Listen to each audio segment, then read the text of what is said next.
чогуу сыйынабыз.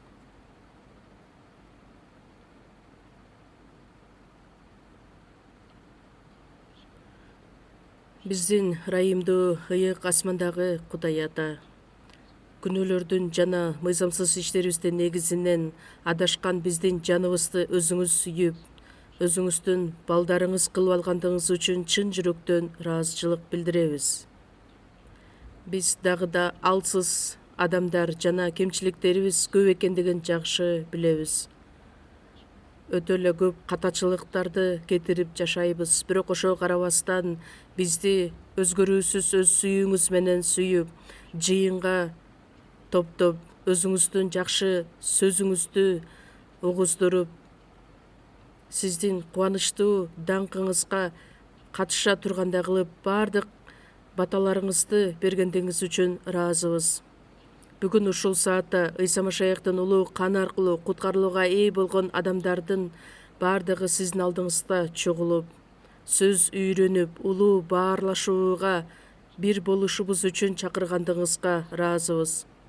Ушул саатта ар бир адамдын жүрөктөрүн ачып, алардын жүрөгүнүн түпкүрүнө өз сөзүңүздү салып, сиздин күбөлөндүрүлгөн сөзүңүз ар бир адам туура кабыл алышына да жардам бериңиз.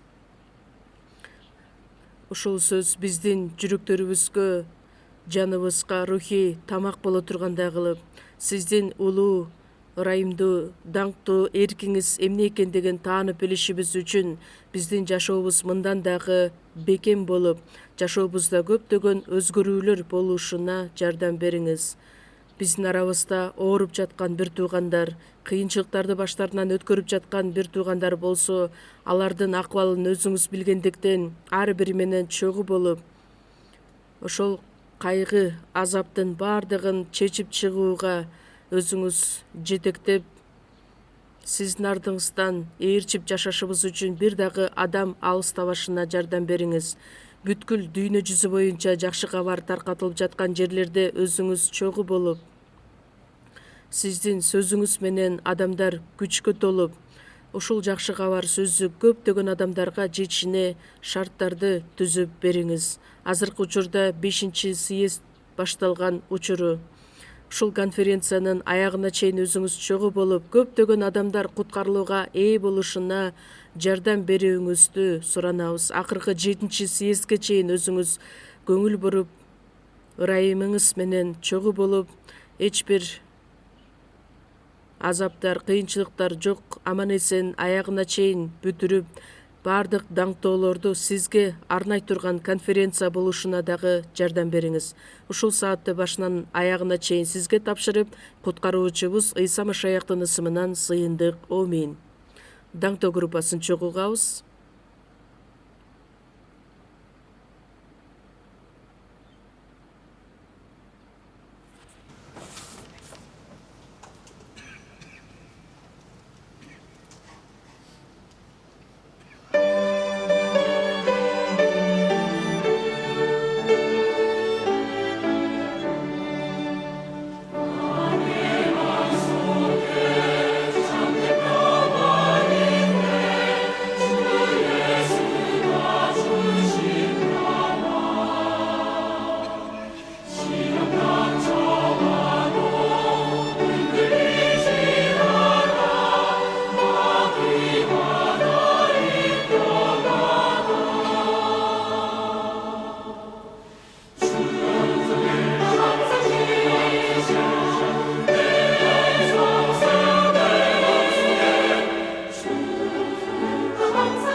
Даңктоо группасы үчүн өзгөчө ыраазычылык айтып кетким келет. Ыйык жазууну чогуу ачабыз.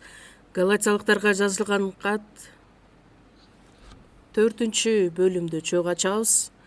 Галатиялыктарга жазылган кат 4-бөлүм 21-аяттан баштап 5-бөлүм 1-аятка чейин мен сиздерге окуп берейин.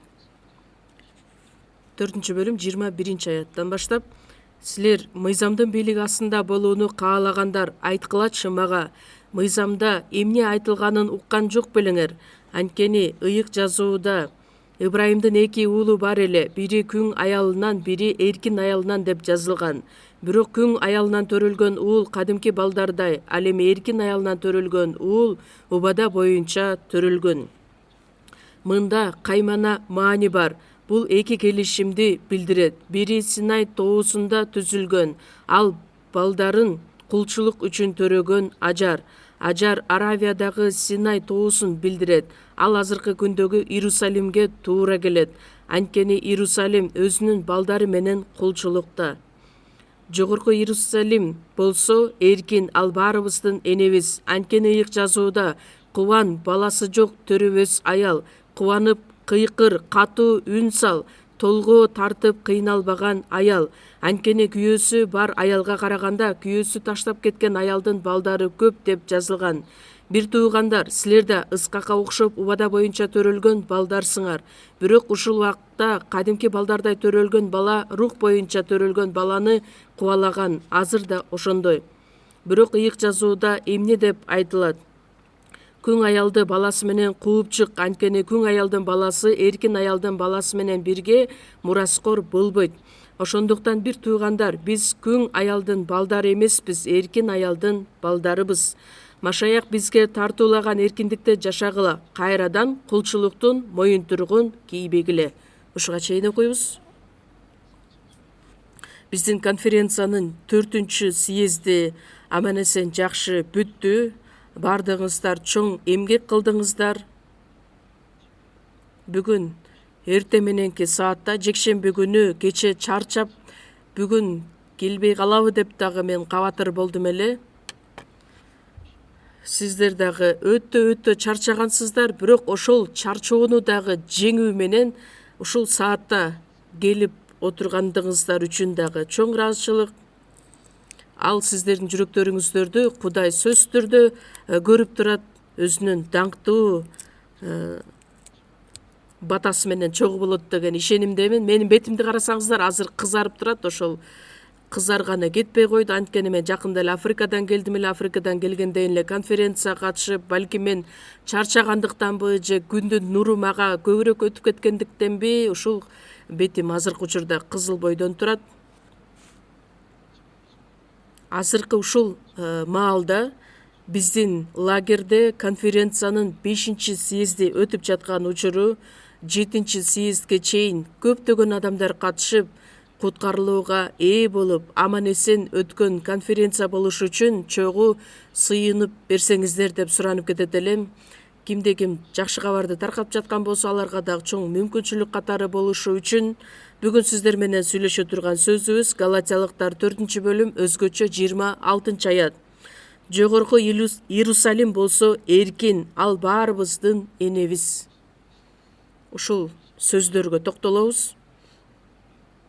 Бүгүнкү биздин сөздүн темасы жыйын баарыбыздын энебиз деген теманы мен дайындадым. Куткарылбаган адамдын рухий акыбалы ал кул, же болбосо мыйзамдын бийлиги астында жашаган адам, же болбосо шайтандын бийлиги, жетекчилиги астында жашаган адам. Кул деген ким? Кожоюнунун бир нерсесин мураска ала албаган адам. Куткарылган адам ошол кулчулуктан куткарылат дагы, эркин адам болот. Мыйзамдан дагы куткарылат. Анан ырайымдын ичинде ал эркин адам болот. Шайтандан кутулат дагы, анан Ыйса Машаяктын ичинде жашаган эркин адам боло алат. куткарылган учурда ал Кудайдын баласы болот, уулу болгон учурда эркин адам болот. Ал эми эркин жашаган адам Кудайдын мураскору боло алат. Ошол себептер менен куткарылган адамды гана биз эркин адам деп айтабыз. Эркин адамдардын чогулушу бул жыйын деп аталат. Жогорку Иерусалим болсо эркин, ал баарыбыздын энебиз. Ушул аятты кыскартып айта турган болсок, жыйын биздин энебиз деген сөз менен сүрөттөй болсок дагы ал туура маанидеги сөз болот. Ошондуктан бүгүнкү темабыз жыйын биздин энебиз деп аталат. Жыйынды эмне үчүн эне менен салыштырылган? Анткени жыйындын канчалык маанилүү экендигин билишибиз үчүн, аткарган ролу канчалык чоң экендигин билишибиз үчүн ушундай теманы белгиледик. Анан кул адам ким? Анан эркин болгон адам ким? Ошонун негизинде насаат ала алабыз. Жыйынга байланыштырып, азыркы болуп аткан конференцияда дагы көптөгөн адамдар куткарылууга ээ болду деп мен ишенем.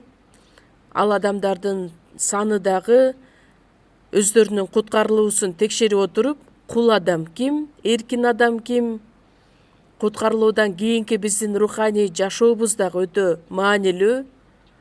Биздин үй бүлөлүк жашообуз бар, жумуштагы жашообуз бар, анан жыйындагы жашообуз бар. Алардын баардыгын бирдей деңгээлде алып кетишибиз керекпиз. Алардын ичинен эң эле биринчи маанилүүсү бул жыйын.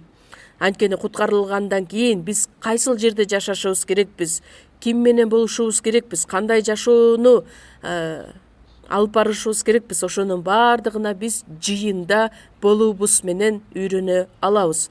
Ошондуктан бүгүнкү сөздү кунт коюп жакшы уга турган болсоңуздар, өзүбүздүн куткарылуубузду кайрадан текшерип, менин боло турган жерим кайсыл жер, ошол жөнүндөгү ой жүгүртүү менен толук түшүнө алабыз. Галатиялыктар китепти жалпы маанисин карай турган болсок, элчи Павел жаңы келишимдин 14 китебин жазган адам Галатиядагы көптөгөн адамдарга, алардын ичинен жыйынга жазган каты Игонион Листра деп аталган жер, бул Галатия жери. Элчилердин иштери 14 бөлүмдө дагы ошол жөнүндө айтылат. Ошол Галатия жеринде элчи Павел мыйзамга таянуучулар менен чоң бир күрөшкө чыгат, же болбосо талкуулоого чыгат, көптөгөн кыйынчылыктарды башынан өткөргөн болот. Анан Галатиялыктарга жазылган каттын мазмунун карай турган болсок, ырайымдын негизинде куткарылууга ээ болобуз, ыйык руктун жетеги менен жашайбыз. Анын мааниси эмнеде? Куткарылууну ырайымдын негизинде алабыз, анан ыйык руктун жетеги менен жашайбыз. Өзгөчө ыйык жазууда эки убада бар, бирөөсү ырайым, бирөөсү мыйзам. Ошол мыйзам менен, мыйзамга таянуу менен, мыйзамдын иштерин аткаруу менен куткарылууга мүмкүн эмес, бир гана ырайымдын негизинде куткарылууга мүмкүн деген сөздү ар тараптуу маанидеги сөздөр менен айтылган. Өзгөчө Галатиялыктарда мыйзам менен куткарылууга болот деп үйрөтүп келген адамдар болгондуктан, же болбосо ырайымга ишенүү менен гана куткарылууга мүмкүн эмес, ырайымды да кабыл алыш керек, анан мыйзамды да аткарышы керек деген окутуулар көп болгон эле. Ал адамдардын окутуусу Машаякка ишенбей тургандай башка жакшы кабарды таркаткан адамдар жөнүндө Галатиялыктар 1-бөлүмдө айтылат. 1-бөлүм 7-8 аятта башка жакшы кабар жок. Силердин тынчыңарды алган жана Машаяктын жакшы кабарын бурмалоону каалаган адамдар бар.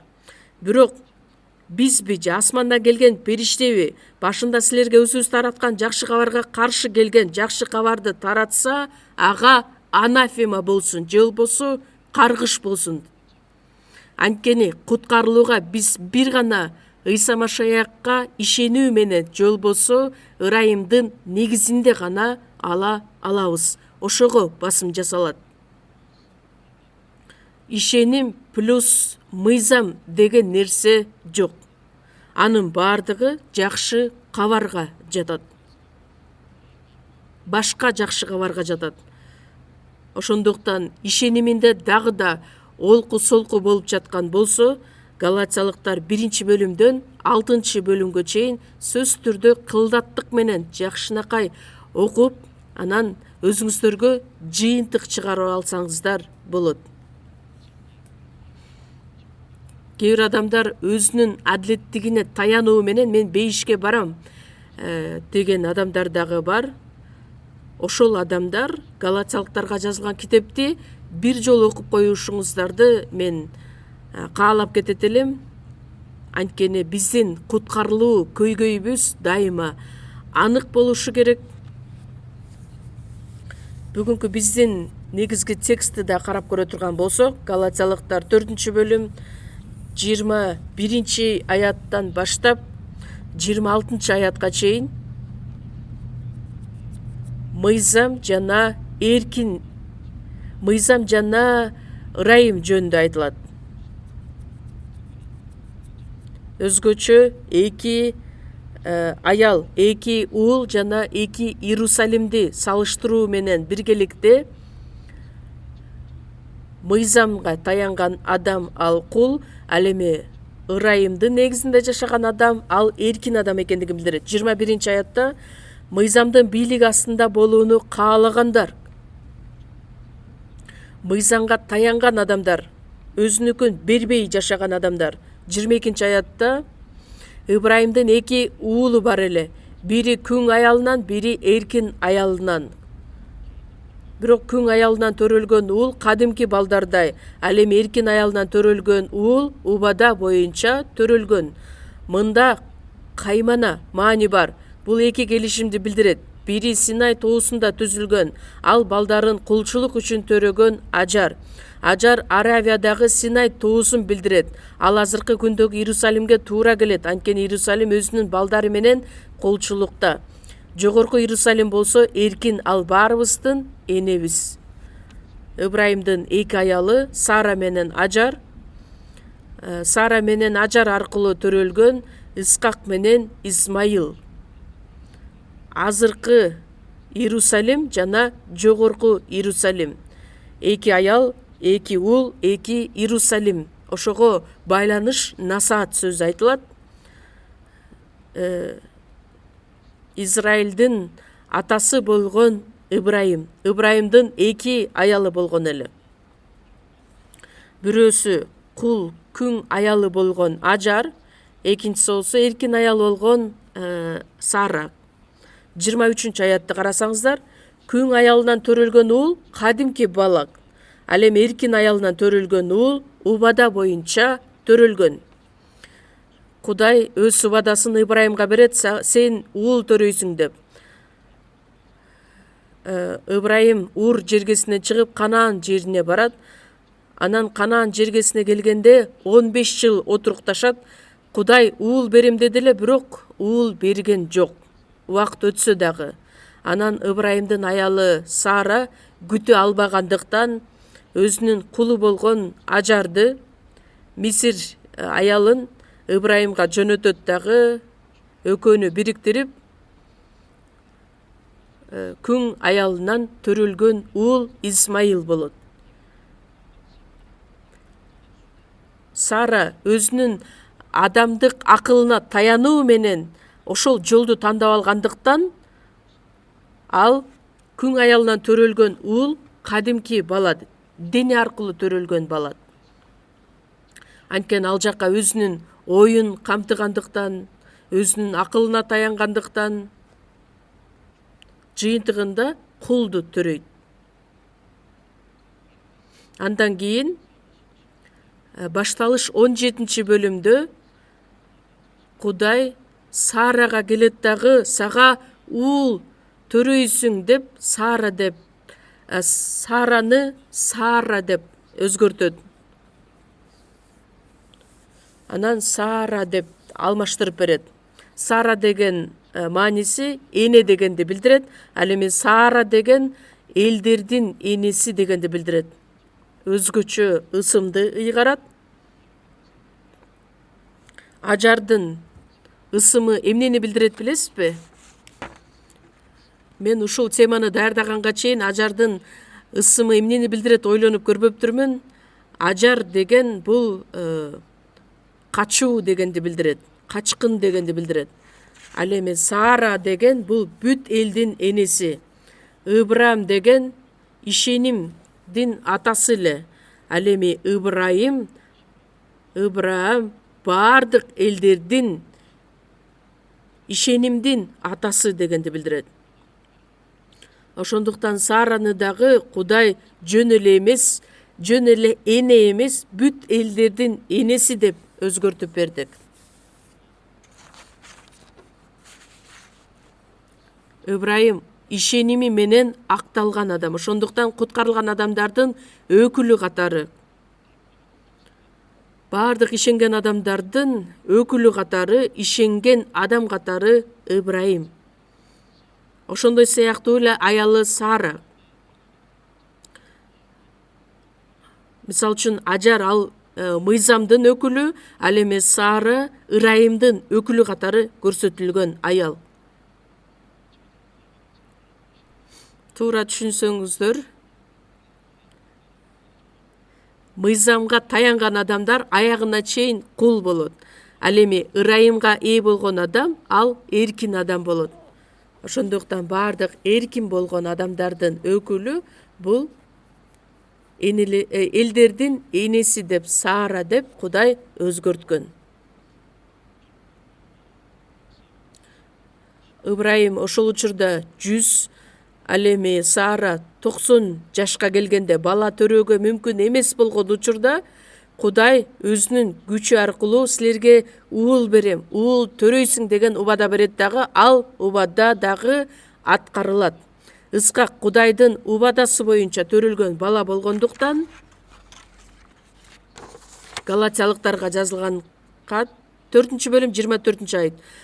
Мында каймана маани бар. Бул эки келишимди билдирет. Эки келишим бул мыйзамга байланыш биринчиси, экинчиси Ырайымга байланыш. Мыйзам жана мыйзамга таянган адамдар кулчулукта жашаган, аягына чейин кул болуп жашаган адамдар экендигин элестетсек болот.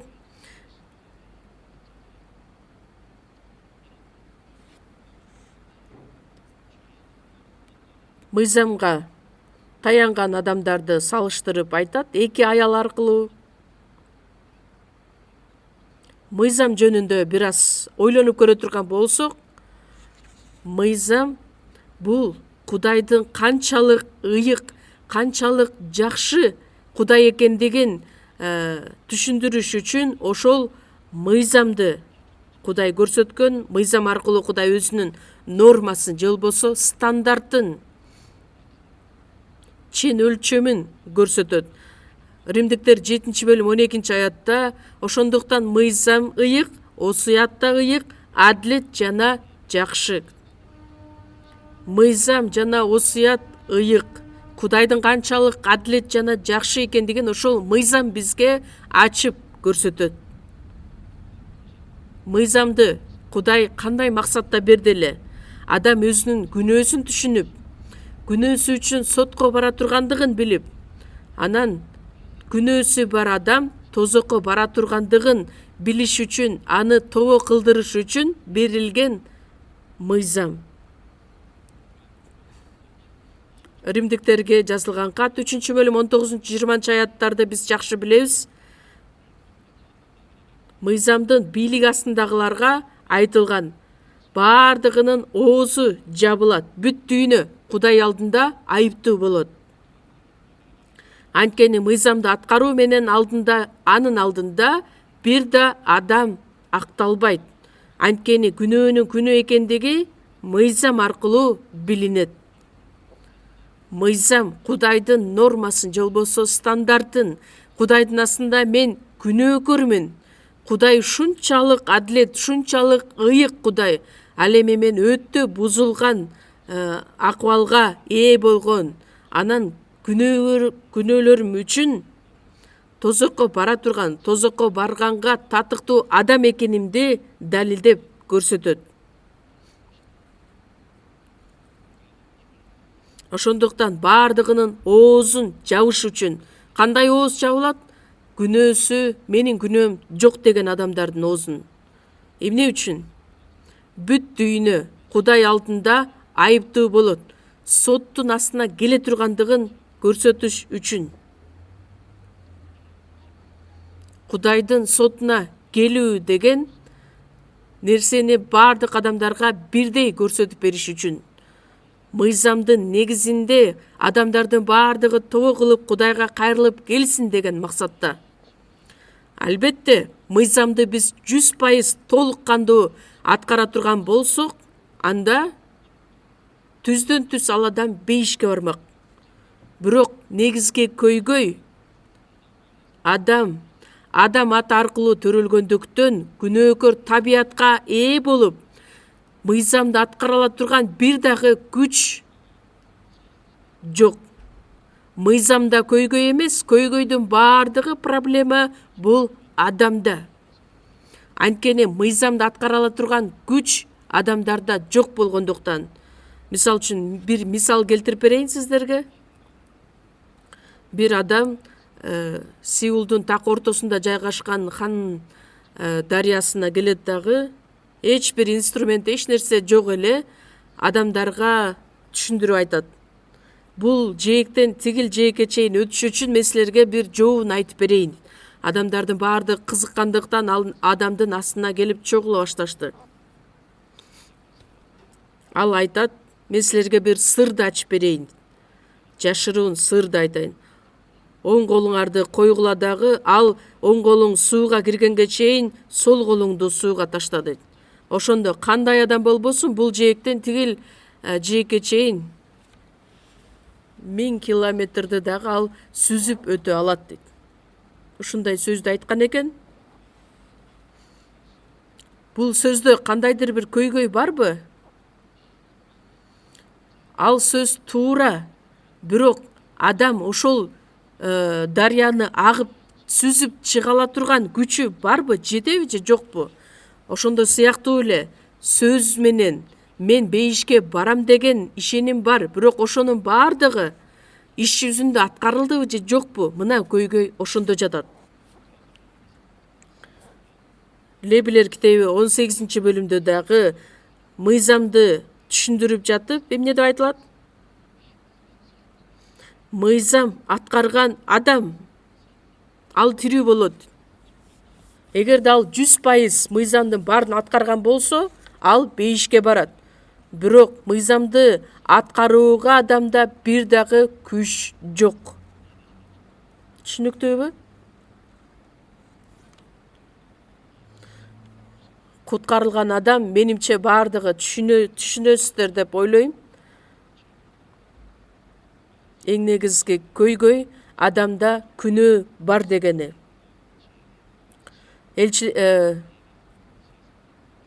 Насаатчы китеп 7-бөлүмдө айтылат, адам адил болушу үчүн бир дагы күнөөнү кетирбестен жашашы керек, мыйзамды аткарып, бирок андай адам бир дагы адам дүйнө жүзү боюнча жок. Римдиктер 3-бөлүм 10-аятта жакшы иш кылган адам бирөө да жок. Адамдардын баардыгы, Римдиктер 3-бөлүмдө айтылат, Кудайдын мыйзамын аткарбагандыктан Кудайдын даңкынан ажырап калган адамдар. Бизде адам аты аркылуу төрөлгөн адамдардын баардыгы күнөөгө байланышып жашашат.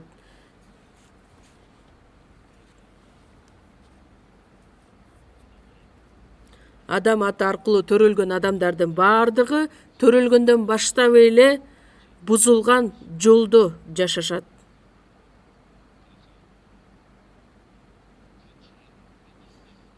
Ошол күнөөнү түшүндүрүш үчүн бизге мыйзам берилген эле.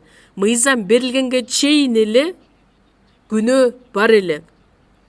Күнөө бар болгон, бирок ошону күнөөнү күнөө катары кабыл алууга мүмкүнчүлүк жок болгон. Адамдардын күнөөсүн ачык айкын көрсөтүш үчүн Кудай мыйзамды берген элек. Адамдардын баардыгы күнөө астында жашашат.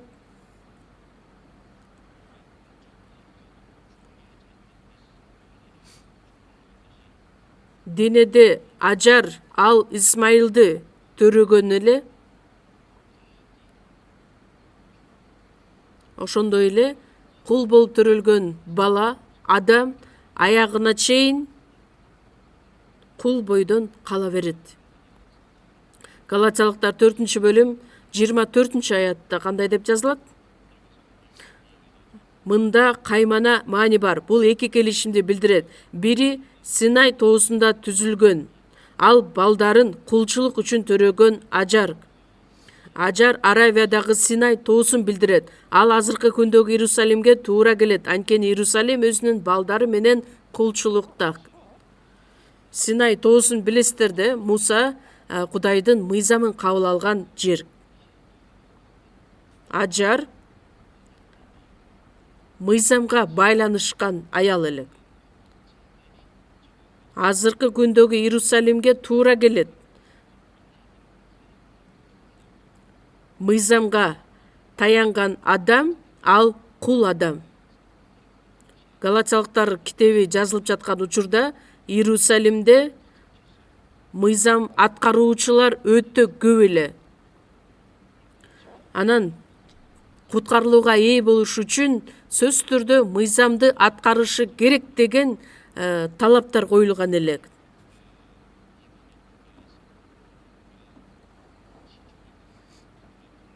Антиохия жеринде жакшы кабар сөзү таркап жаткан учурда элчи Павыл ошол жерге барат дагы бир нече жолу жакшы кабар таркатыш үчүн саякатка жөнөйт. Антиохия Иерусалимден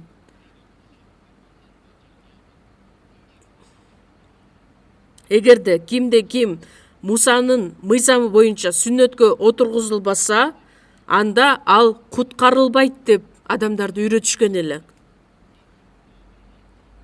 Мыйзамды аткаруу менен гана куткарылууга мүмкүн. Экөөнүн ортосунда келишпестик, туура эмес түшүнүктөр пайда болот. Ошондуктан Антиохиядагы Барнаба менен элчи Павыл ушул көйгөйдү Иерусалимден бизге чечип бериңиз деп, Иерусалимде көптөгөн адамдар чогулат дагы аны талкууга алышат. Элчилер иштери 15-бөлүм 5-аятта фарисейлер тобунан Ыйсага ишенип калгандардын кээ бирөөлөрү чыгып, бутпарастар сүннөткө отургузулууга тийиш, алардан Мусанын мыйзамын аткарууну талап кылуу керек дешкен. Фарисейлердин өкүлү же болбосо фарисейлердин тобу ортодон ишеними олку-солку болгон адамдар эмне деп үйрөтүшкөн?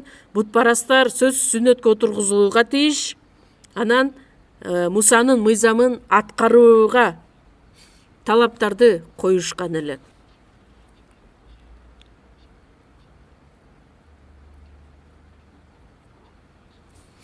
Ушул жыйынтыкты чыгарышкан.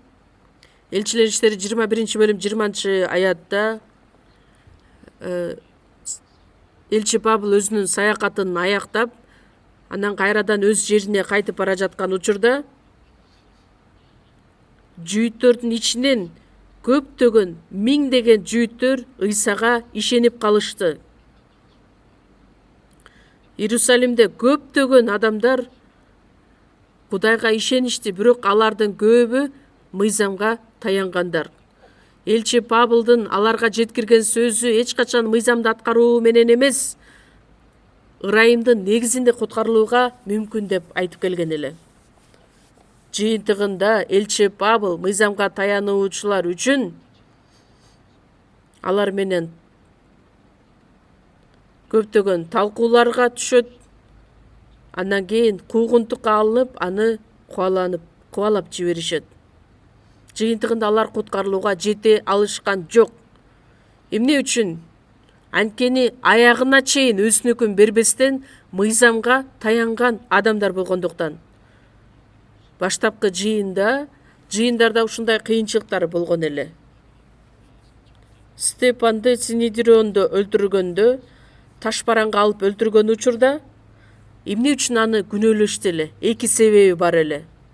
Бирөөсү ибадаткананы бузат деп,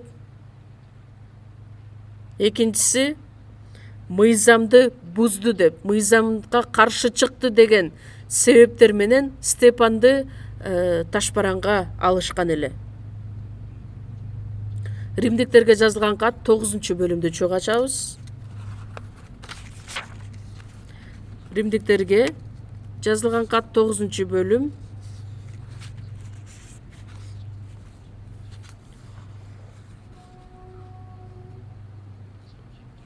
30-аяттан 32-ге чейин окуйбуз, чогуу окуйбуз. Анда эмне демекчибиз? Адилдикке умтулбаган бутпарастар ишеним аркылуу адилдикке жетишти. Ал эми адилдиктин мыйзамына умтулган исраилдыктар адилдиктин мыйзамына жетишкен жок. Эмне үчүн? Анткени алар адилдикти ишеним аркылуу издебей, жакшы иштер аркылуу издешти. Алар мүдүрүлтө турган ташка мүдүрүлүштү. Аларда байыркы келишимдин китеби бар эле. Мыйзамдын эмне экендигин билишкен.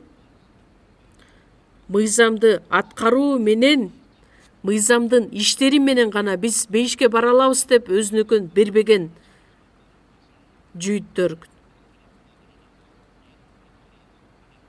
Ыйса Машаяк аркылуу берилген ырайымды алар кабыл алууга оңой макул болушкан жок.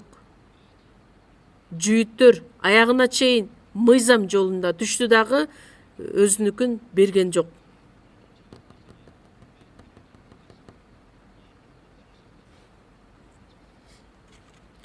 Алар адилдикти ишеним аркылуу издебей, жакшы иштер аркылуу издешти. Эмне үчүн? Анткени алар өз ишенимине таянбастан иштерине таянышты. Өз жасаган иштерине, өз адилеттигине. Жыйынтыгында алар мүдүрүлө турган ташка мүдүрүлүштү. Ташка чалынып кетсе, адам өзү кулайбы же таш кулайбы? Албетте адам кулайт.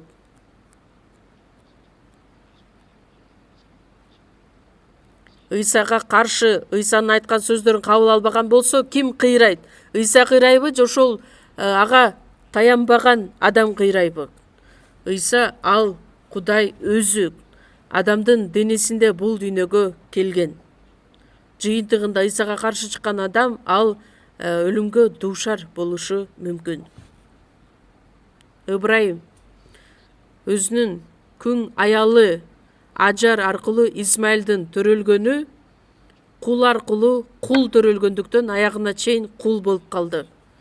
Ошондой сыяктуу эле адам мыйзамдын негизинде куткарылууга ээ болом деген адам аягына чейин куткарылууга ээ боло албайт. Анткени ал мураскор болууга укугу жок. Галатиялыктар 4-бөлүм 26-аятта жогорку Иерусалим болсо эркин, ал баарыбыздын энебиз. Ыбрайымдын аялы Сара башынан баштап эле эркин адам.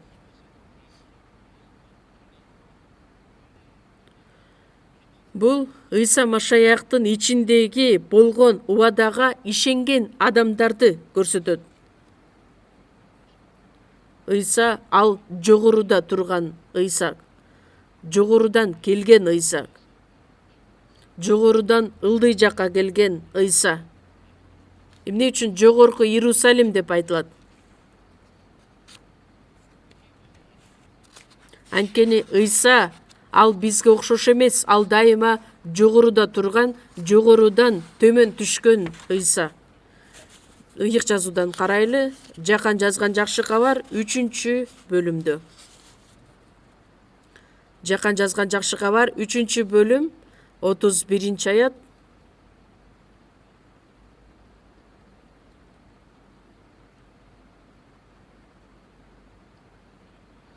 Жакан 3-бөлүм 31-32 чоң окуйбуз.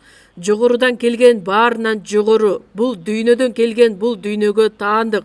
Ошондуктан дүйнөдөгүнү сүйлөйт. Асмандан келген баарынан жогору, ал асмандан көргөн, укканы жөнүндө күбөлөндүрөт.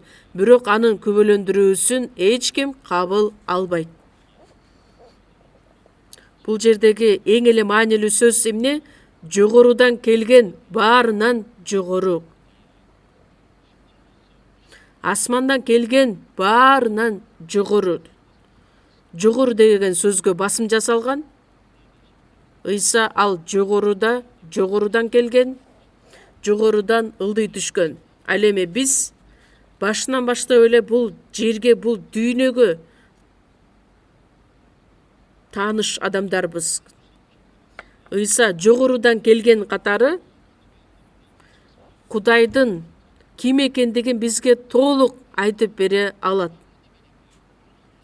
Ыйык рухтагы Кудай өзү болгондуктан, жогорудан келгендиктен бизге Кудай ким экендигин толук кандуу түшүндүрүп бере алат. Кудайдын эркин планын, жогорудан келген Ыйса Машаяктын айткан сөздөрүн адамдар кабыл алууну каалашпайт. Эмне үчүн каалабайт? Анткени алар өздөрү таянган мыйзам болгондуктан.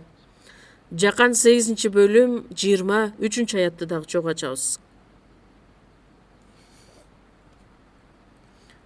Жакан 8-бөлүм 23-аятты чогуу окуйбуз.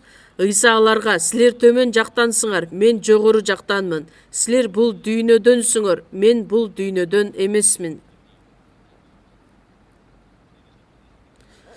Бул жерде дагы Ыйсанын басым жасаган сөзү: мен жогору жактанмын, мен бул дүйнөдөн эмесмин. Ыйса төмөн жактан эмес, жогору жактан келген.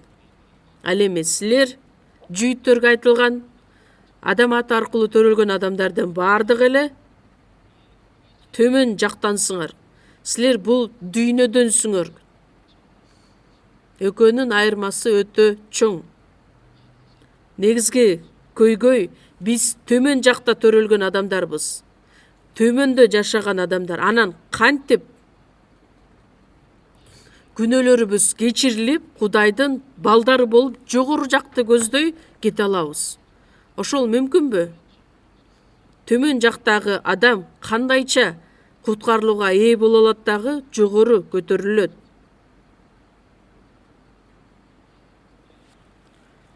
Жакан 8-бөлүм 32-аятта.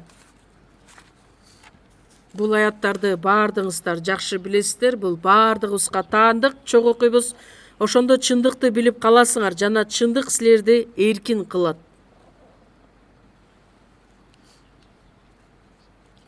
Эркин деген сөз айтылат. Силерди эркин кылат. Эмне үчүн эркин деген сөз айтылат? Анткени адам кул болгондуктан ага эркиндик керектелет.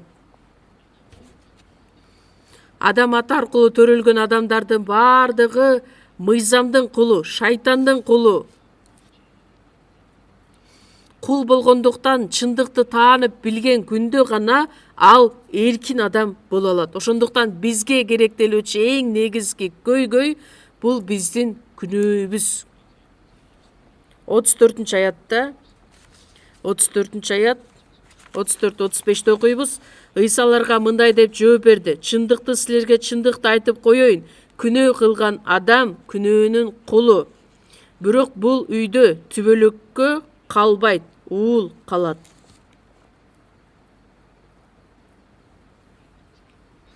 Силер күнөөнүн кулусуңар. Бузулган күнөөкөр табиятка ээ болгон адамдарсыңар. Ошондуктан күнөө силерде жашап турган учурда күнөөнүн кулу болуп жашайсыңар. Кул ал түбөлүккө калбайт. Кул жакшы иш кылса, анда кожоюндан сүйүүгө дагы ээ болот, мактоого да ээ болот.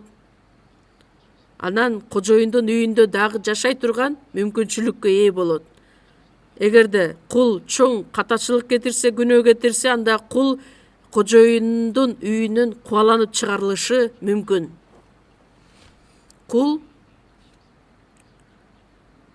дагы бир маанилүү нерсе, кожоюндун байлыгына ээ боло албайт. Ал эми биз кандайча жогорку Иерусалимге түбөлүк падышачылыкка бара алабыз? Уул болсок, уул болушубуз үчүн биздин күнөөлөрүбүз кечирилиши керек. Ошондо гана биз эркин адамдардан болобуз. Анан жогорку Иерусалим бейишке бара алабыз. Ошол көйгөйдү бизге чечип бериш үчүн Ыйса бул дүйнөгө келген. 36-тын окуйбуз. Эгерде силерди уул эркин кылса, анда чындап эркин болосуңар. Ким эркин кылат дейт? Уул деп Ыйса Машаякты айтат.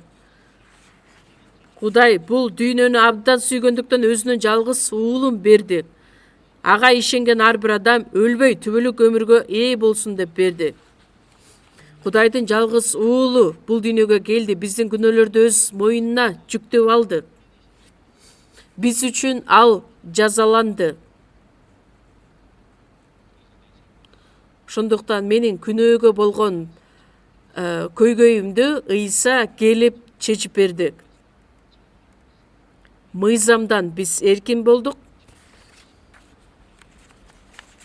Күнөө үчүн биз соттоло турган адамдардан элек, бирок бизди шайтандын бийлигинен бошотту, күнөөдөн бошотту дагы эркин кылды.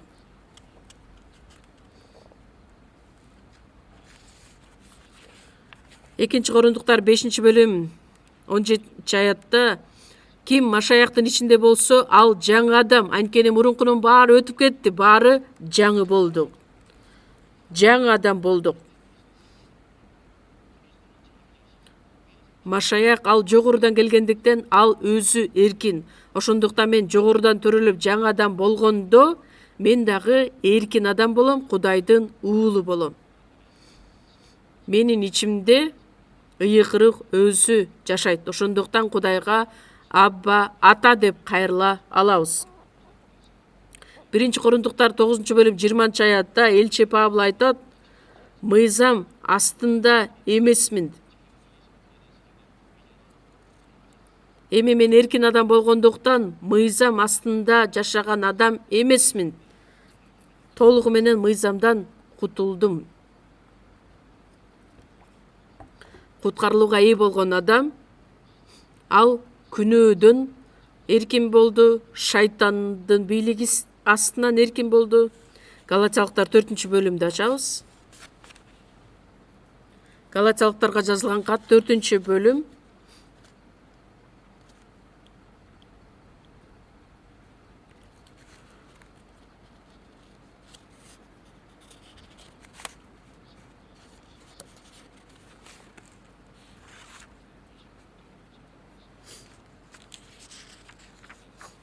Галатиялыктар 3-бөлүм 23 аяттан баштап: ишеним келгенге чейин, ишеним айкын болгонго чейин биз мыйзамдын сакчылыгы астында туткундалган болчубуз. Ошентип ишеним аркылуу акталышыбыз үчүн мыйзам биз үчүн Машаякка жетелеп келүүчү болду. Ал эми ишеним келгенде жетелөөчүнүн көзөмөлүнөн бошондук.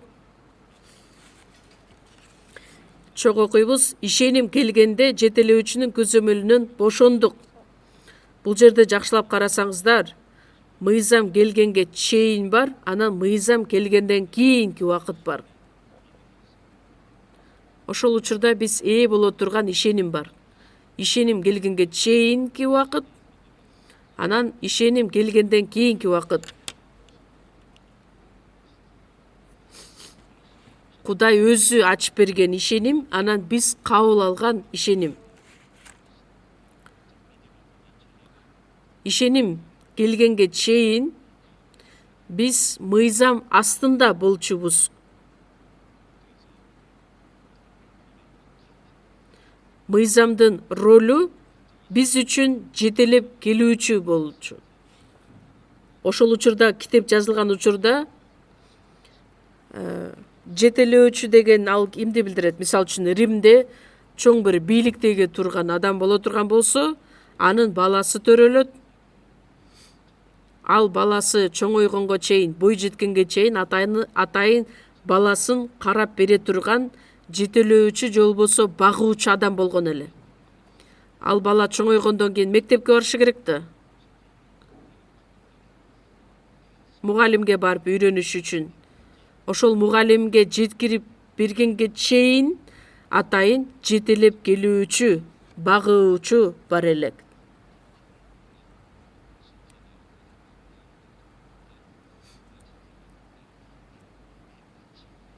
Мыйзам биз үчүн ошол жетелеп келүүчү болду. Куткарылганга чейин биз ошол бийлик астында жашагандыктан бизди Машаякка ээрчитип келүүчү болдук. Сотко келишибизди билип, тозокко бара жатканыбызды билип, мен күнөөкөр турбаймынбы деп Кудайга кайрылып келишибиз үчүн ушул мыйзам бизди Кудайга жетелеп келүүчү болду.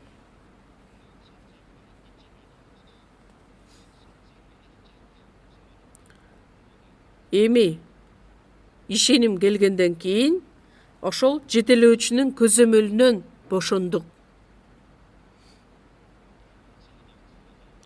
4 бөлүм 4-төн 6-га чейин да окуйбуз, чок окуйбуз. Бирок өз убагы келгенде Кудай өз уулун жиберди. Ал аялдан төрөлдү, мыйзамга баш ийди. Ал мыйзамдын бийлик астындагыларды кун төлөп куткарды. Ал мыйзамдын бийлик астындагылар Кудайдын балдары болушу үчүн ошондой кылды. Силер Кудайдын балдары болуп калгандыктан Кудай силердин жүрөгүңөргө өз уулун Абба ата деп чакырган рухун жибердик. Израилдин тарыхын карап көрсөк, Синай тоосунда мыйзамды берет. Анан көптөгөн убакыт бою Ыйса Машаяк келгенге чейин мыйзамды окутуп келген эле. Анан Кудайдын өз убактысы келгенде Кудай өз уулун жиберди. Аялдан төрөлдү.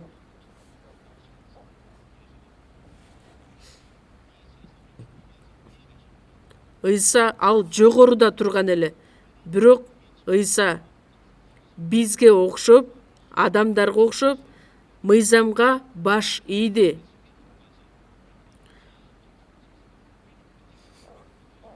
Биз күнөөлөрдүн баардыгын кетиргенбиз, бирок Ыйса Машаяк бул дүйнөгө келип, ошол көйгөйдү же болбосо мыйзамга байланыш болгон иштерди биз үчүн чечип берди. Кун төлөп куткарды. Кун төлөп куткарды деген сөз биз үчүн өз баасын берди, кун төлөдү. Мисалы, бир кул бар.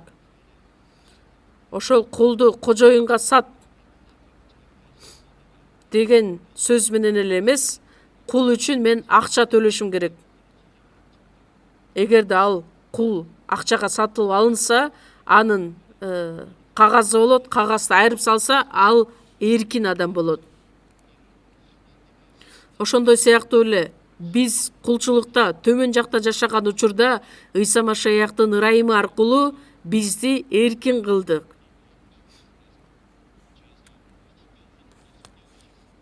Кудайдын балдары болуп калышыбыз үчүн биздин жүрөгүбүзгө өз уулунун Абба ата деп чакырган рухун жиберди. Ошол бийликти Кудай бизге берди.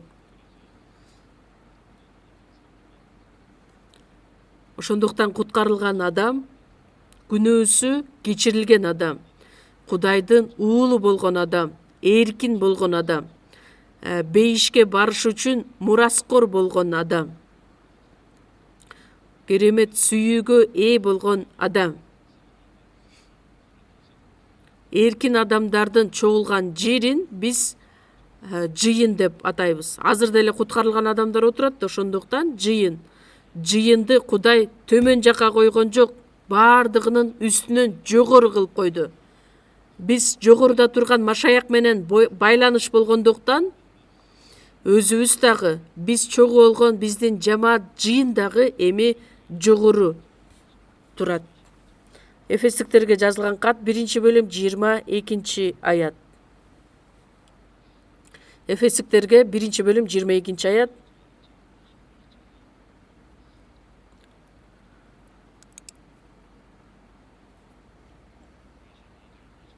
Жыйырма эки, 23-тү чогуу окуйбуз. Баардыгын анын бут алдына багындырган жана анын баардыгынын үстүнөн жыйындын башчысы кылып койгон. Жыйын анын денеси, баардыгын баардык жагынан толтуруучунун толуктугу. Мен артыман кайталап коюңуздарчы. Баардыгынын үстүндө турган жыйын. Рахмат. Буга чейин жакан 3-бөлүмдө карап кеткенбиз. Жогорудан келген баарынан жогору Ыйса деп. Биз Ыйса Машаяк аркылуу күнөөлөрүбүз кечирилип, Машаякка байланыш болгон адам болдук, жаңы адамдар болдук. Ошондуктан жыйынды дагы баардыгынын үстүнөн жогору кылып койдук. 2 аял, 2 уул, 2 Иерусалим. Ушул аркылуу ыйык жазуудагы толук жазылган мыйзам менен ырайымды биз салыштырып көрө алабыз. Мыйзамга таянуу менен, мыйзамды аткаруу менен Кудайдын астында акталам деген адам, биз эсибизге салып коюшубуз керекпиз. Ажар Исмайылды төрөгөн, кул болуп, кулду төрөгөндүктөн аягына чейин кул болуп жашаган эле. Ошондуктан өз адилеттигине таянган адам кандай жашайт? Жакшы иш кылса бейишке барат, жаман иш кылса анда кубаланып чыга турган адам болот. Ыйса Машаяк аркылуу ырайым убадасына ээ болгон адам, куткарылган адам, эми ал эркин адам, Кудайдын уулу, мураскору. Ыйса Машаяк аркылуу биз таң калыштуу ушул статуска ээ болдук. Бул үчүн биз ыраазычылык билдиришибиз керекпиз. Биринчи мыйзам эч качан зордоп, мисалы үчүн мыйзам адамдардан бир нерсени талап кылган болсо, ал эми ырайым өз каалоосу менен адамдарга берилет. Жакан 1-бөлүм 17-аятты ачабыз. Жакан 1-бөлүм 17-аят. Чогуу окуйбуз. Анткени мыйзам Муса аркылуу берилди, ал эми ырайым менен чындык Ыйса Машаяк аркылуу пайда болду. Берилди деп бизге берилгенин айтат. Ал эми ырайым пайда болду өз каалоосу менен.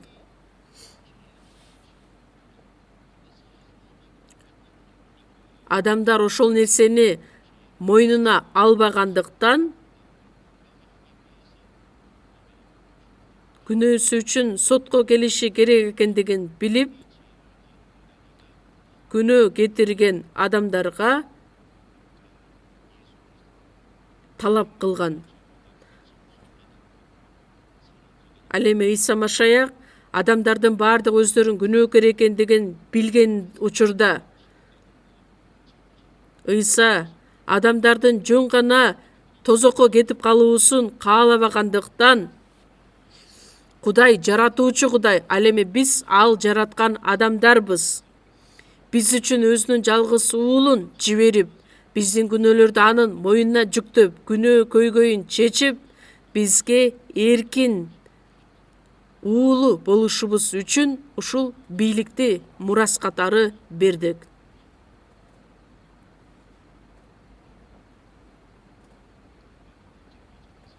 Ошондуктан өзүңөрдү кыйнабагыла зордоп. сөзсүз түрдө Кудай аткарып берет деп эле ишене бербеңиздер. Кудай сөзсүз аткарышы керек боло турган иш эмес.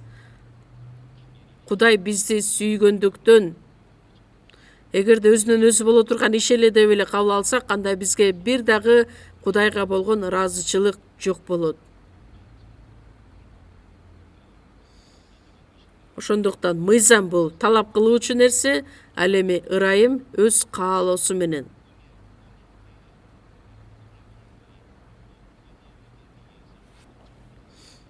Ырайым убадасы биринчи берилген. Мыйзам убадасы эмес, ырайым убадасы биринчи берилген. Галатиялыктарга жазылган кат 3-бөлүм.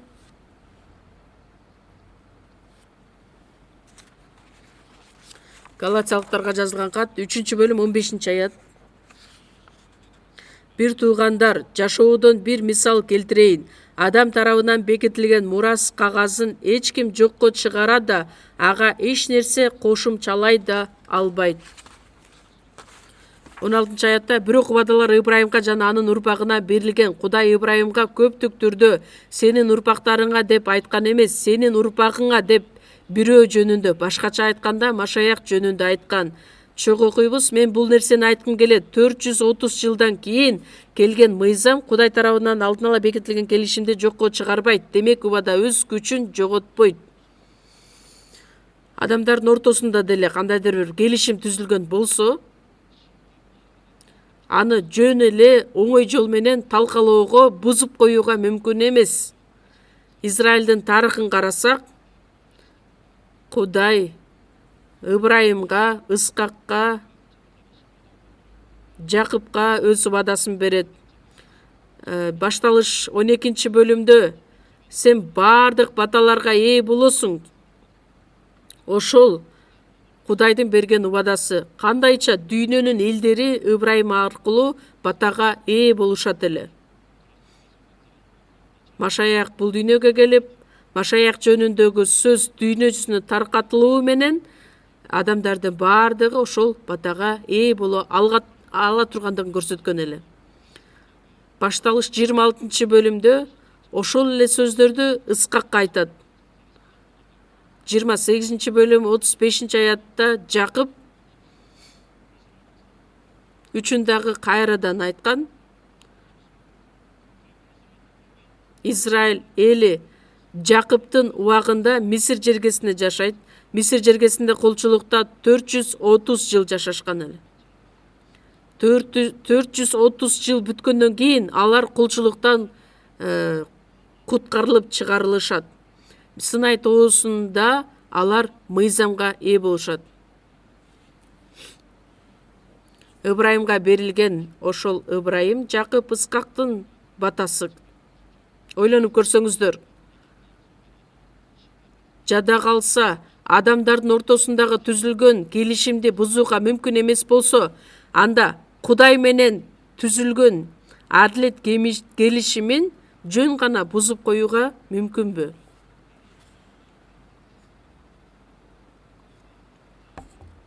Андай болсо, эмне үчүн ырайым мыйзамын бизге берген эле?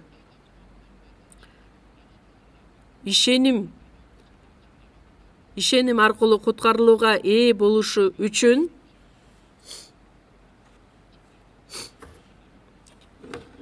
Машаякты толук кандуу кабыл алуу менен биргеликте ырайым келишимин аткарыш үчүн мыйзам берилген эле. Ушудан биз адашпашыбыз керекпиз. Мыйзам убадасы, ырайым убадасы экөө бирдей Кудайдан келген. Мыйзамдын өзүнүн аткарган иши бар, ролу бар, ырайымдын да аткарган иши, ролу бар. Экөө бирдей Кудайдан келгендиктен. Бирок экөөнүн бириси, кайсынысы даңкка ээ? Албетте ырайым убадасы. Экөө тең даңктуу, бирок өтө чоң даңкка ээ болгон бул ырайым убадасы. 2-Корунтуктар 3-бөлүмдү ачабыз. 2-Корунтуктар 3-бөлүм. Чарчап калдыңыздар окшойт, чарчасаңыздар бир аз уктап кетишиңиздер мүмкүн. Уктасаңыздар да мен эч нерсе айта албайм, анткени кече чарчап келдиңиздер конференциядан, мен жакшы түшүнүп атам. Экинчи Корундуктар 3-бөлүм 6-аяттан баштап мен окуп берейин. Ал бизге жакшы келишимдин кызматчылары болууга жөндөмдүүлүк берди. Бул кызмат болсо мыйзам тамгасына эмес, рухка негизделген кызмат. Анткени мыйзам тамгасы өлтүрөт, ал эми рух өмүр берет. Мусанын жүзүнөн өчө турган нур чачырап тургандыктан Израиль уулдары анын жүзүн карай алышкан эмес. Ташка чегилип жазылган өлүм алып келүүчү мыйзам тамгасынын кызматы ушундай даңктуу болсо, рухтун кызматы андан бетер даңктуу. Адамды айыптоо кызматы даңктуу болсо, адамды актоо кызматы андан бетер даңктуу. Азыр даңкталып жаткан кызмат менен салыштырганда мурун даңкталган кызмат даңктуу болбой калат. Анткени өтүп кетчү кызмат даңктуу болгон болсо, азыркы кызмат андан бетер даңктуу. Мыйзам менен ырайымды экөөнү салыштырып айтат. Муса мыйзамды кабыл алып, Израиль элине тартуулайт. Ал эми элчи Павыл Ыйса Машаяктын ырайымы аркылуу куткарылууга ээ болууга мүмкүн экендигин, кызмат кандай экендигин көрсөтөт. 7 айырмачылык бул жерде айтылат.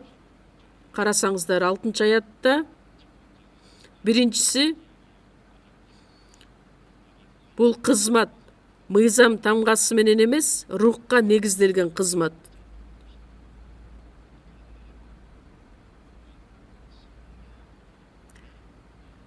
Мыйзам тамга менен берилген, ал эми ырайым бизге рухка берилген. Экинчиси, мыйзам өлтүрөт, рух өмүр берет.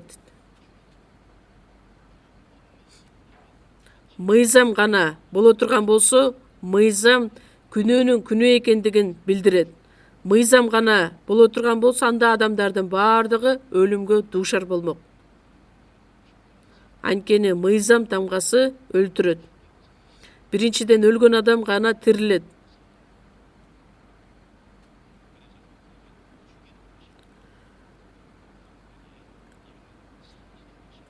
Мыйзам тамгасы өлтүрөт, ал эми рух өмүр берет. Адамдын жанын куткарат. Үчүнчүсү,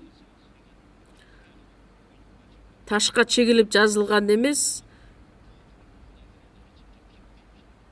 2. Мыйзам 2 ташка чегилип жазылып берилген эле. Ал эми ырайым биздин жүрөктөрүбүзгө.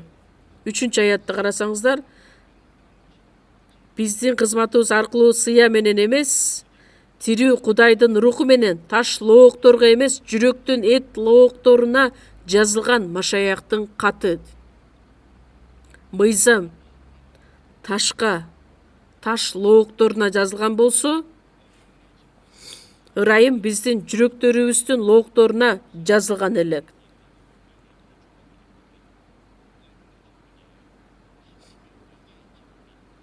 Төртүнчү маанилүү нерсеси болсо, бул канчалык кызмат даңктуу экендигин көрсөтөт. Өтүп кетчү кызмат кандай даңктуу болгон болсо, азыркы кызмат андан бетер даңктуу.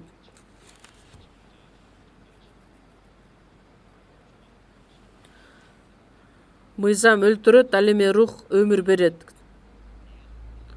Ыйса Машаяк аткарган жакшы кабар иши, ошол адил ишти кабыл алган адамдардын баардыгы Кудайдын сөзүнө тил алчак болот дагы. 6-сы,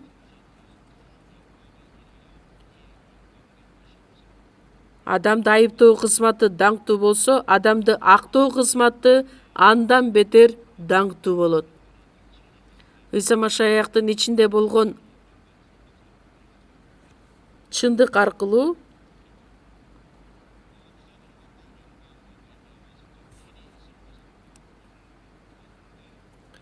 жок болуп кете турган нерсе дагы даңктуу боло турган болсо,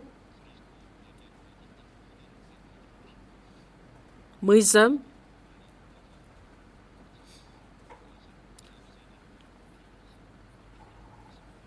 мыйзам Машаякка келгенге чейин гана керектелет.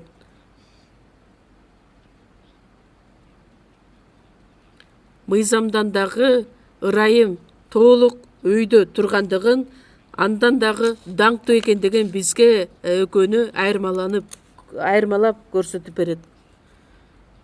Бул өзгөчө укук. Мисалы үчүн жакшы кабарды деле баардык адамдар тарката бербейт да. Мыйзам жана ырайым аркылуу биз руханий жашообузду кандайча алып жашашыбыз керекпиз, ошол жөнүндө да карай кетели. Галатиялыктарга жазылган кат 4-бөлүм.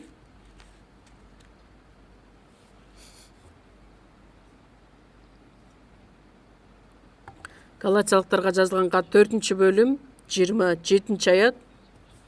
27-ден 31-ге чейин мен окуп берейин.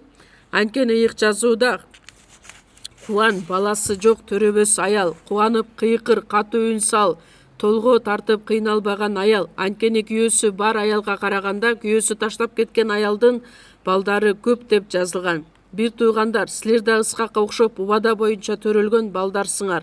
Бирок ошол убакта кадимки балдардай төрөлгөн бала рух боюнча төрөлгөн баланы кубалаган. Азыр да ошондой.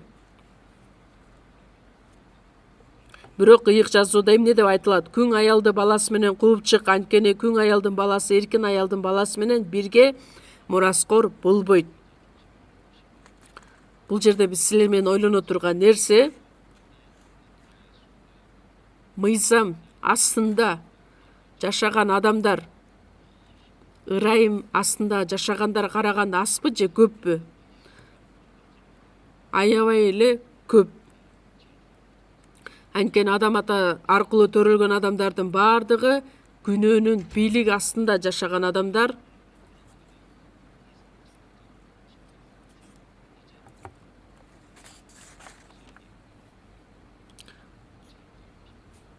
Силер да Ыскакка окшоп убада боюнча төрөлгөн балдарсыңар. Рух боюнча төрөлгөн баланы кубалаган, азыр да ошондой. Исмайыл Ыскакты кубалагандай эле 27-аятта кубан баласы жок төрөбөс аял Сара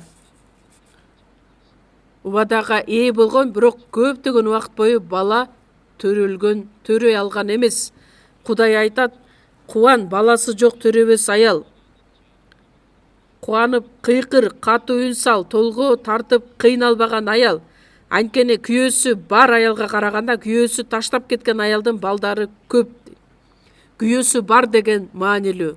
Күйөөсү ал коргоочу болот. Аялын сүйө турган адам болот. Биздин теңир, ал биздин күйөөбүз, ал эми жыйын куткарылган адамдар анын колуктуусубуз. Ошондуктан теңир биздин коргоочубуз. Кичинекей үйүр, коркпо. Анткени Кудай силер менен чогуу экендигине кубангыла. Лука 12-бөлүмдө айтат, биз аз болсок дагы кубана алабыз. Эмне үчүн? Анткени бизди коргой турган теңир бар. Биз мураска ээ болгон адамдарбыз. 31-аятта ыйык жазууда эмне деп айтылат? Күң аялды баласы менен кууп чык, анткени күң аялдын баласы эркин аялдын баласы менен бирге мураскор болбойт. Ошондуктан бир туугандар, биз күң аялдын балдары эмес, биз эркин аялдын балдарыбыз.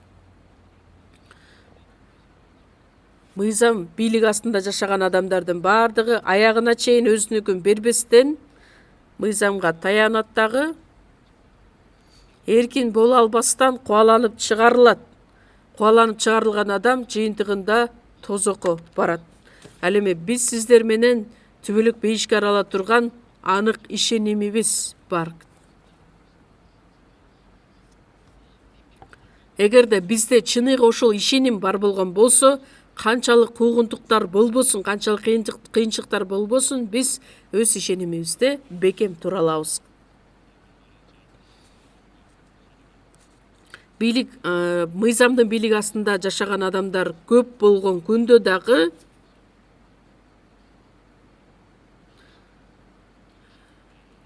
ырайымга ээ болгон адамдар биз эмне менен сооронуу алабыз? Галатиялыктар 5-бөлүм 1-аят. Машаяк бизге тартуулаган эркиндикте жашагыла, кайрадан кулчулуктун моюнтуругун кийбегиле. Эркин жашагыла деп бизди эркин кылды да Кудай. Мыйзамдан эркин болушубуз үчүн, шайтандан эркин болушубуз үчүн, соттон эркин болушубуз үчүн, күнөөдөн эркин болушубуз үчүн. Ошондуктан ушул нерсени биз бекем кармашыбыз керекпиз. Азыркы учурда ар кандай окутуулар бар, туура эмес окутуулар, ошолорду угуу менен олку-солку шектенүүнүн кереги жок. Анткени биздин ишенимибизге байланыш болгон нерседе биз дайыма бекем болушубуз керекпиз. Кайрадан кулчулуктун моюнтуругун кийбегиле. Куткарылгандан кийин кайрадан күнөөгө батып жашабагыла деген сөзгө да ээ. Кээ бир адамдар айтат, мен куткарылдым, түбөлүк өмүргө ээ болдум, ошондуктан күнөө каалашымча кылып жашай берсем болот деп. Куткарылган адам, күнөөлөрү кечирилген адам. Ал адам мындай сөздөрдү айтпайт дагы. Алсыз болгондуктан күнөө кетирип алышы мүмкүн, бирок ошол бир күнөөсү үчүн олку-солку болбойт. Анткени Теңир мен үчүн ушул күнөөлөрүм кечирилиши үчүн кайгыга барды эле, азап тартты эле. Анан кантип мен күнөөдө жашай беришим керек деген өзүн ашкерелөө деген сезим пайда болот. Ошондуктан куткарылган адам сөз түрдө Теңирге баш ийүү менен жашаганга аракеттенет. Римдиктерге жазылган кат 6-бөлүм.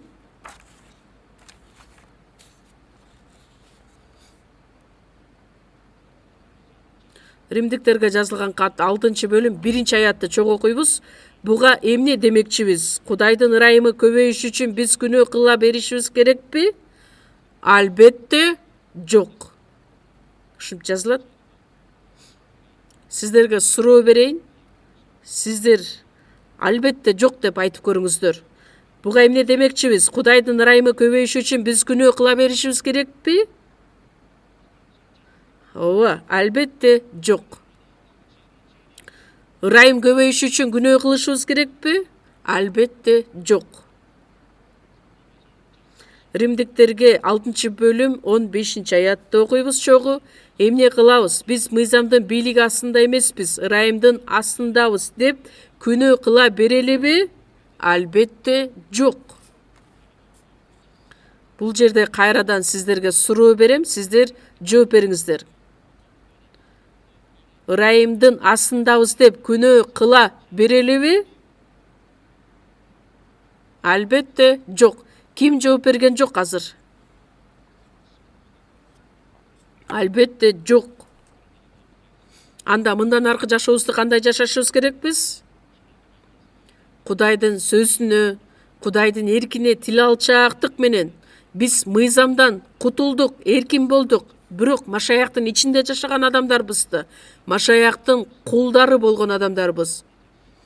Ошондуктан биз тараптан талап кылынган нерсе бул тил алчаактык, баш ийүү деген. 17-аятта бирок Кудайга ыраазымын, силер мурун күнөөнүн кулу болсоңор да, эми өзүңөр кабыл алган окутууга чын жүрөктөн баш ийип калдыңар. 19-ту чогуу окуйбуз. Мен силердин күнөөкөр табиятыңардын алсыз экендигин эске алып, адамдык ой жүгүртүү менен айтып жатамын. Силер мурун мыйзамсыз иштерди жасоо үчүн дене мүчөлөрүңөрдү ыпластыктын жана мыйзамсыздыктын кулу кылгансыңар. Азыр болсо ыйыкталышыңар үчүн дене мүчөлөрүңөрдү адилеттиктин кулу кылгыла. Жакшы мөмө байланыш үчүн адилеттиктин кулу болушубуз керекпиз. Кайрадан Галатиялыктар 4-бөлүмдү ачабыз. Галатиялыктарга жазган кат 4-бөлүмдө Галатиялыктар китебинин негизги мазмуну, маңызы бул мыйзам жана ырайым. Мыйзам деген кулду билдирет, ырайым деген куткарылган адам, эркин адам, мураскор. 26 аятта жогорку Иерусалим болсо эркин, ал баарыбыздын энебиз. Баарыбыздын энебиз деп айтылат. Кээ бир жыйындарда ушул сөздү колдонуп, өзгөчө бир аялды эне Кудай деп атап коюшат. Мисалы үчүн бир үй бүлөдө атасы, апасы бар болгондой эле Кудай ата бар жана эне бар деп эне өздөрүнө тандап алышат. Ушундай маанидеги сөздөрбү?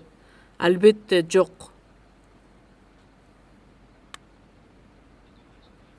Буга чейин мен айтып кеткендей, Эфесиктер 1-бөлүм 22 аятта бардыгын үстүнөн жогору турган жыйын.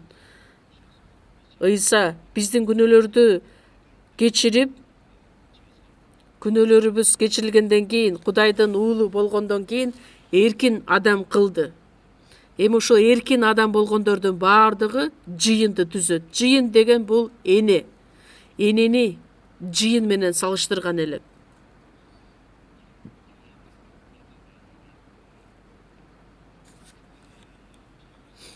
Ишеним жолунда жүргөн аялдар, мисалы, Адамдын аялы Обо, Ибраимдин аялы Сара жыйындын образын көрсөткөн. Ребекада. Анан Сулаймандын аялы Суламита, алдагы жыйындын образын көрсөтөт. Андан сырткары жыйындын образын чагылдырган көптөгөн аял кишилер бар. Баарыбыздын энебиз бул жыйын деп айтылат. Жыйындын маанилүүлүгү жана анын аткарган ролу кандай? Ата-эне үчүн, балдар үчүн ата-эне деген өтө маанилүү. Мисалы, кичинекей балдар мектепке барып үйүнө келгенде ким деп кыйкырып келишет алыстан? Ата деп келеби же апа деп келишеби? Ата деген балдар көп эмес. Өздөрүнө бир нерсе керек болсо ата дегенди караганда апа деп издеп башташат. Балдар үчүн эң эле керек адам бул апа. Мындайча бир эксперимент жүргүзүп көрүшүптүр. Эң эле дүйнө жүзү боюнча жакшы сөз кайсы сөз дегенде, эң эле жакшынакай укулуктуу сөз бул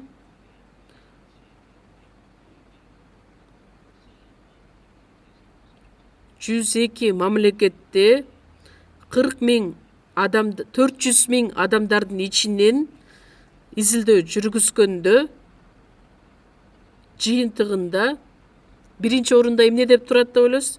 Мазы, эне дегенди, апа.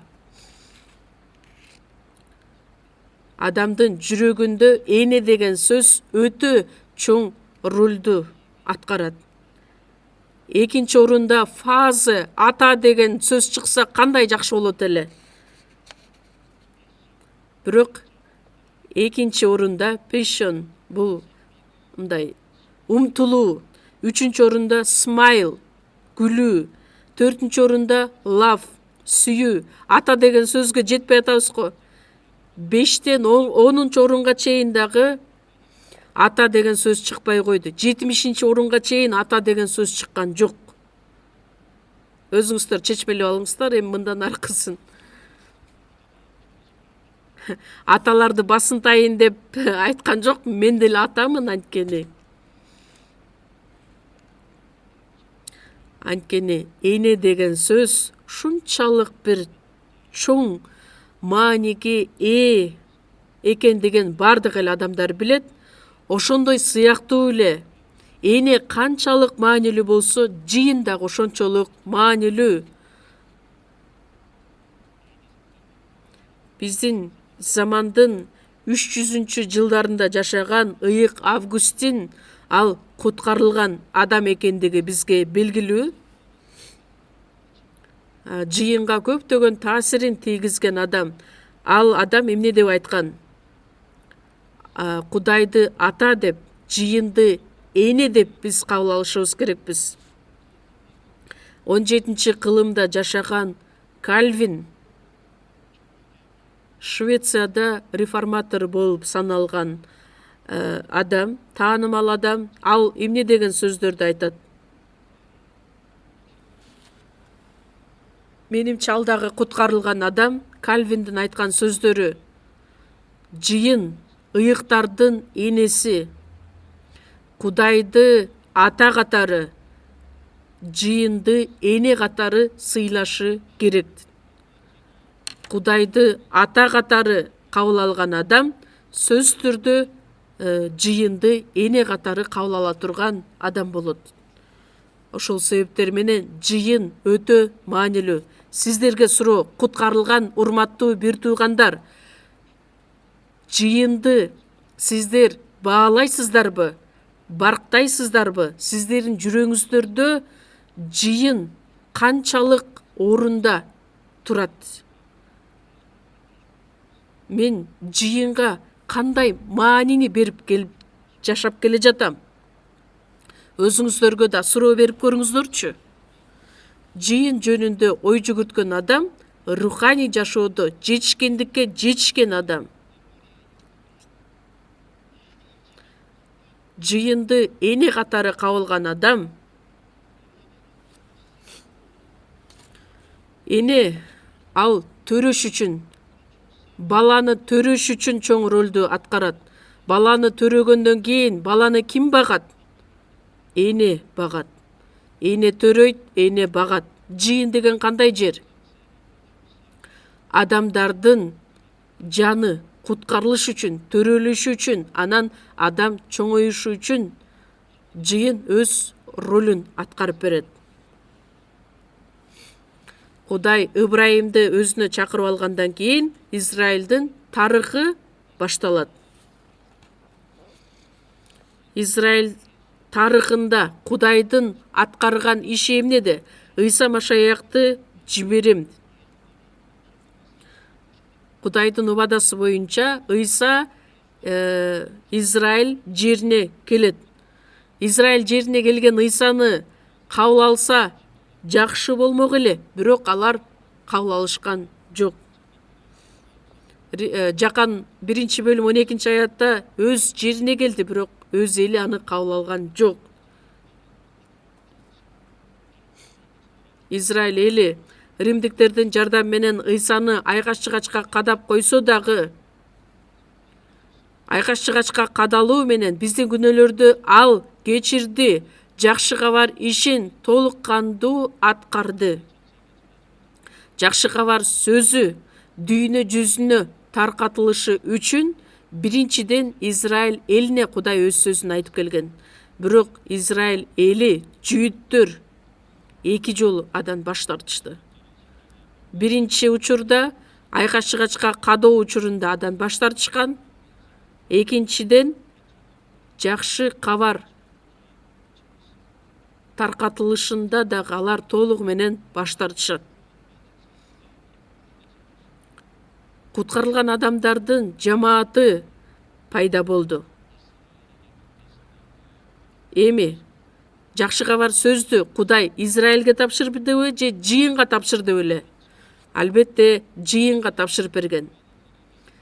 Израиль баш тарткан жакшы кабар сөзүн Кудай өзүнүн жыйынына же болбосо мураскорлоруна, куткарылган элдерине тапшырган. Жыйын Кудайдын үйү деп аталат. Жөнөкөй эле үй эмес, чындыкты камтыган, жакшы кабар сөздү камтыган Кудайдын үйү. Ыйса Машаяк аркылуу аткарылган жакшы кабар сөзүн жыйынга тапшырып берген эле. Ар бир адам Кудайдын баласы эркин адам болуп төрөлүшү үчүн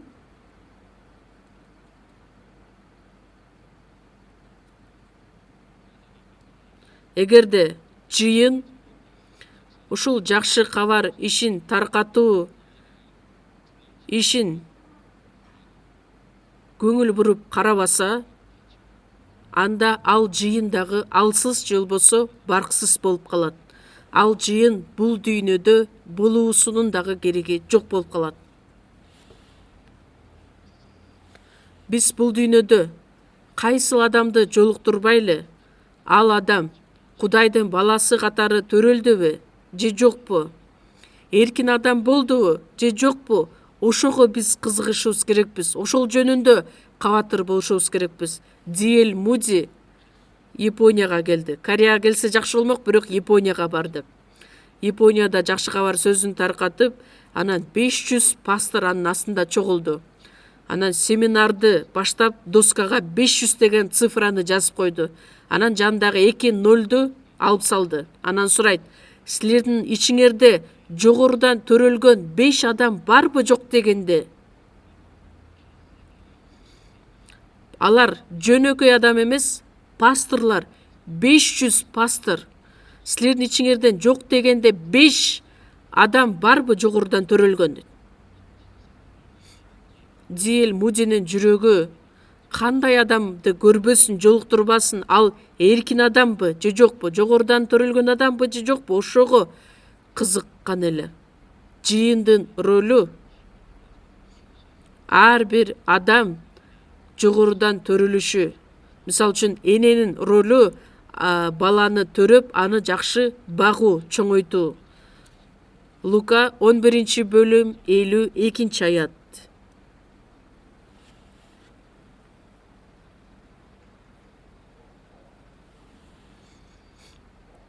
Лука жазган жакшы кабар 11 бөлүм 52 аят. Чөк окуйбуз. Мыйзам окутуучулар, силерге кайгы, анткени силер билимдин ачкычын алгансыңар, бирок ачып кирген жоксуңар. Кире тургандарга да тоскоолдук кылдыңар. Ыйса өз жашоосунда мыйзам окутуучуларга, мыйзамды жакшы билген адамдарга айтат: силер билимдин ачкычын алгансыңар, өзүңөр дагы кирген жоксуңар, киргендерге дагы тоскоолдук кылдыңар. Азыркы учурда дагы андай иштер өтө көп. Мына бул менин китебим. Биздин көзүбүзгө көрүнбөгөн ачкыч менен култанып турат. Ачкыч менен ачпасак, аны түшүнө албайбыз. Ачкычка ээ болгон адам ким? Бул куткарылган адам ар бирибиз. Ошол билимдин ачкычына ээ болгон адамдарбыз. Кандай болгон учурда ал адам куткарылат, анын жообун биз билебиз. Ыйык жазууну көптөгөн адамдар окушат, бирок баары эле түшүнө беришеби? Биз биринчилерден ошол сөздү кабыл алгандыктан, түшүнгөндүктөн ачкыч менен башка адамдарга ачып беришибиз керекпиз. Баштапкы жыйындардан баштап жакшы кабар сөзүн таркатуу ишин өз мойнуна алып келишкен элек. Адамдар элчилердин окутуусуна ээ болуп, күн сайын нан сындырып, баарлашууда чогуу болушкан элек. Элчилер иштери 2 бөлүм 47 аятта куткарылган адамдардын саны күндөн күнгө көбөйүп келди. Куткарылган адамдардын саны көбөйгөн сайын ошол тирүү жыйын болот. Марк 16 бөлүмдө дагы айтылат: бүт дүйнө жүзүн кыдырып, жакшы кабарды жар салгыла, жарыя кылгыла. Элчилер иштери 1 бөлүм 8 аятта: ыйкырык түшкөндөн кийин силер менин күбөлөрүм болосуңар бүт дүйнө жүзү боюнча.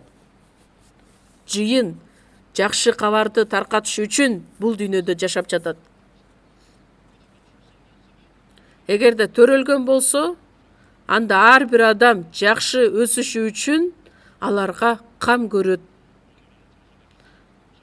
Эне баласына керек болгон тамактарды да даярдап берет, кийимди даярдайт, билимге үйрөтөт.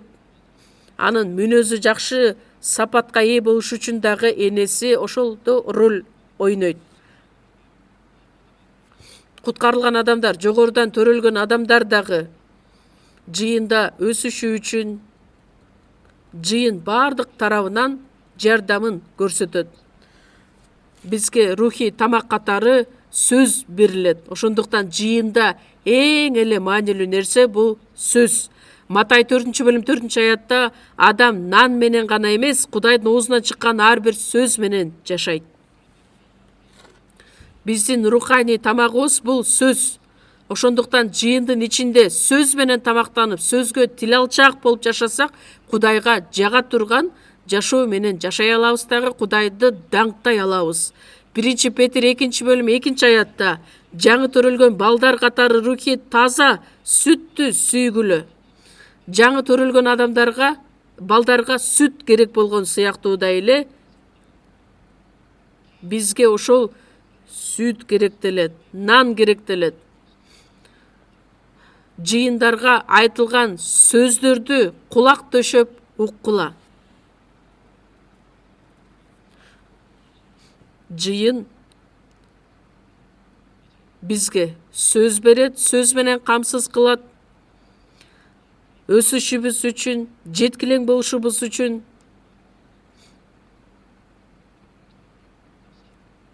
Эненин баласына болгон эң эле негизги мамилеси бул сүйүүгө байланыш.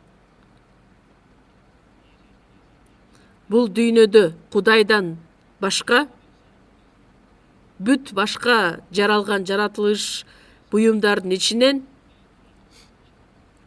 эң эле Кудайдын сүйүүсүн жакшы камтыган адам бул эне, апа деп айтсак болот.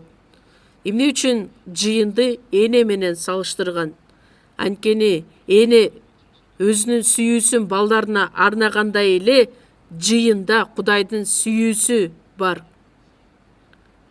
Кудайдын сүйүүсүнө ээ болгон адам ошол сүйүү менен башка адамдарды сүйө алат. Силерге жаңы осуят берем, бири-бириңерди сүйгүлө.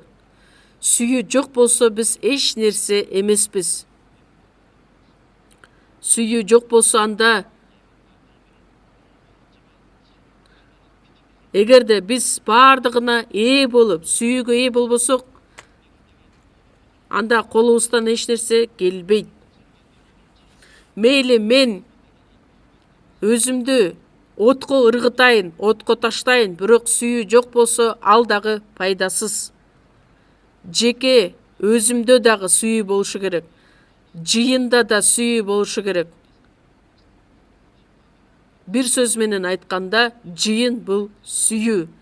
Эмне үчүн жыйынды эне менен салыштырган? Анткени эне бул сүйүү. Жыйын бул Кудайдын сүйүүсү бар жер. Галатиялыктарга жазылган кат 5-бөлүм. Галатиялыктарга жазылган кат 5-бөлүм.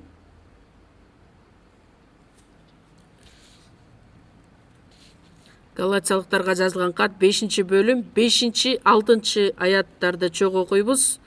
Ал эми биз өзүбүз үмүттөнгөн ишенимдин негизинде келе турган адилдикти рухубуз менен күтүп жатабыз. Себеби Машаяк Ыйса жолунда сүннөткө отургузулбоо да маанилүү эмес. Өзүн сүйүү аркылуу көрсөткөн ишеним маанилүү. Ишеним, сүйүү жана үмүт, алардын ичинен эң чоңу бул сүйүү. Куткарылган адамдын ичинде сөзсүз түрдө толук ишеним бар. Андан кийин аны үмүт күтүп турат, үмүтү бар. Азыркы учурда сүйүүгө толгон жашообуз. Жыйын деген сөздү укканда сүйүү деген нерсени элестетишибиз керекпиз. Сүйүү жөнүндө 1-Корунтуктар 13-бөлүмдө жакшы айтылат. 2 Петр 1-бөлүмдө сүйүү менен башталып,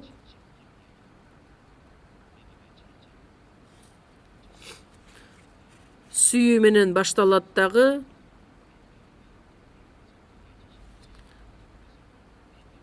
Кандай жакшы нерселер айтылат. Чыдамкайлык, такыбаалык, бир туугандык, сүйүү 7 этапта көрсөтүлөт. Жыйын бул энени билдирет. жыйындын ичинде болсок, анда баардык нерсеге ээ болобуз. Окутууга да, сүйүүгө дагы, билимге дагы. Эне баланы төрөйт, баланы багат, жакшы тарбия берет. Ошондой сыяктуу эле мен жыйынга байланыш боло турган болсом, анда баардык нерсеге ээ боло алам. Жыйынга 3-чү күнү, жекшемби күнү мындай собранияларда баардык апалардын собраниясында, чогулушунда, аталардын чогулушунда, жаштардын чогулушунда, баардык чогулушта, баардык окутууларда мен чогуу боло турган болсом, анда мен жыйындын ичиндемин деп айта алам. Денеси жыйында болуп, ал эми кабыл алуусу такыр башка жакта болсо, ал адам жыйынга тиешеси жок деп айтсак болот. Жыйын менен биригүү, биз толук тагдырыбыз менен байланыш болушубуз керекпиз. Андан сырткары жыйын дайыма өсүшүн каалашыбыз керекпиз. Жыйын бар болгондугу үчүн мен жыйын аркылуу куткарылууга ээ болдум. Жыйын бар болгондугу үчүн мен өз балдарымды жыйынга эришткеле алам. Жыйын бар болгондугу үчүн мен Кудай үчүн кызмат кыла алам. Жыйын бар болгондугу үчүн руханий жашоо менен жакшы жашай алам. Жыйын бар болгондугу үчүн Кудайга жага турган татыктуу жашоо менен жашай алам. Ошондуктан жыйын дайыма өсүшү үчүн, Кудайдын батасына ээ болуш үчүн, жыйын үчүн мен сыйынышым керекмен. Эмне үчүн? Анткени жыйын бул биздин энебиз. Жыйындын ичинде болуу, жыйын эмне экендигин дагы жакшылап ой жүгүртүп көрүңүздөр. Чогуу сыйынабыз. Бизди куткарып алган Кудай Ата сизге ыраазыбыз.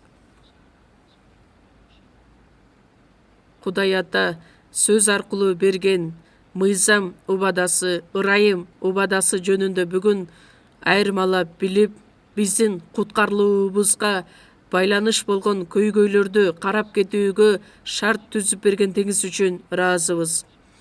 Жана ошондой эле бүгүн жыйын эне экендигин дагы бир жолу ой жүгүртүп, канчалык маанилүү экендигин эсибизге сала алдык. Мындан аркы жашообузду кандайча жашашыбыз керек экендигин, чындыгында куткарылган адамдар катары жыйындын ичинде байланышып жашашыбыз үчүн өзүңүз жетектеңиз. Азыркы учурда конференциянын 5-съезди өтүп жатат.